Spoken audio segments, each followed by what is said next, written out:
Super Mario World 2 Yoshi's Island is a sequel to the Super Nintendo classic Super Mario World. So to be clear, this is the Game Boy Advance version of Yoshi's Island. This is the second Game Boy Advance game that I reviewed for the Wii U. The first was Super Mario Bros. Superstar Saga. After that review came out, I found out that in the options, there is a smooth pixel option to make it look better on a blown up TV screen. I tested this out on the game and it does look better. Why this wouldn't be turned on in the first place is anybody's guess. Now instead of a whole world like the previous game, you're confined to an island, which the Yoshis have claimed as their own. The Mario Brothers were too busy managing hotels to come back for the sequel, so they left the job to their sidekick animal Yoshi. That doesn't mean the Mario Brothers aren't going to be in this game, because they are, only with a twist. They are babies. The story starts out with a stork delivering the Mario Brothers from, I don't know where, the baby making factory? When Kamek, I'm sure I'm mispronouncing it, just let it go, tries to abduct the two boys from the stork, but the witch ends up abducting Luigi, and Mario falls to the ground and somehow doesn't die. The baby Mario comes across some Yoshis. They decide to help out the little baby by getting his brother back and getting them home to their parents. The Yoshis decide to trade off their duties between levels and change the Yoshis at each level. That way I guess they won't get tired. But really the Yoshis are terrible babysitters. They never feed, change, or be careful with the baby Marios. In fact, they chuck this baby around between levels. Mario can't leave Yoshi's side for more than a few seconds before the witch's forces will come for the baby. You can find stars that'll increase the baby's time that Mario can be off Yoshi's back. So you're going to want to hunt for those secret stars as well as some of the other collectibles as well. Yoshi has the ability to eat most of the enemies that she comes across, and then turn those into eggs that she can shoot out as projectiles against the enemies, or anything Yoshi might want to shoot those things at. She also has a Flutter Jump that makes it so she can fly through the air by kicking her legs over and over again.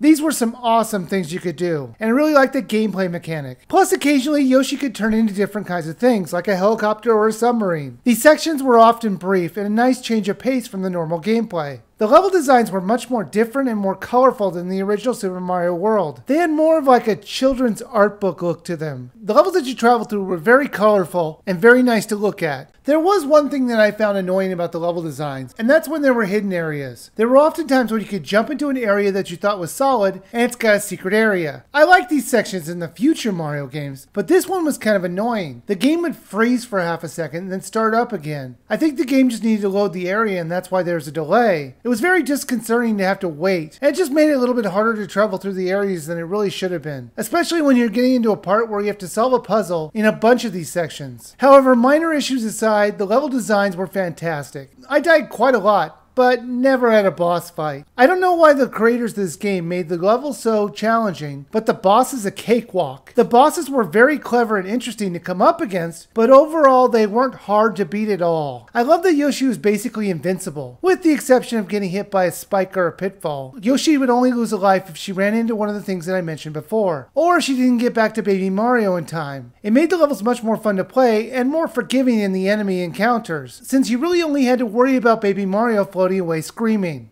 The best part of all, no timer. This game proves that you can make a great 2D platformer without the need of a timer. Without the timer, I had more fun in the levels exploring them without having to worry about some arbitrary time limit. The game's focus was exploration, and it did a great job of hiding secrets throughout all the levels. There is a secret level to unlock if you get 100% in all the levels of the world. But even if you didn't, you can always come back and try again. So this game has a huge amount of replayability, and trust me, you're going to want to do it. This also has an updated copy of the Mario Brothers game for you to play. So there's a bonus if you've never played the classic game. Super Mario World Yoshi's Island was fantastic. It was everything that a sequel should be. A continuation on the things that made the original game so much fun, while adding in something to make it unique enough to be a great game in its own right. Graphically, the game looked amazing. It controlled great, and the level designs were fun to play. At the amazing price of $7.99, this game is absolutely worth a buy.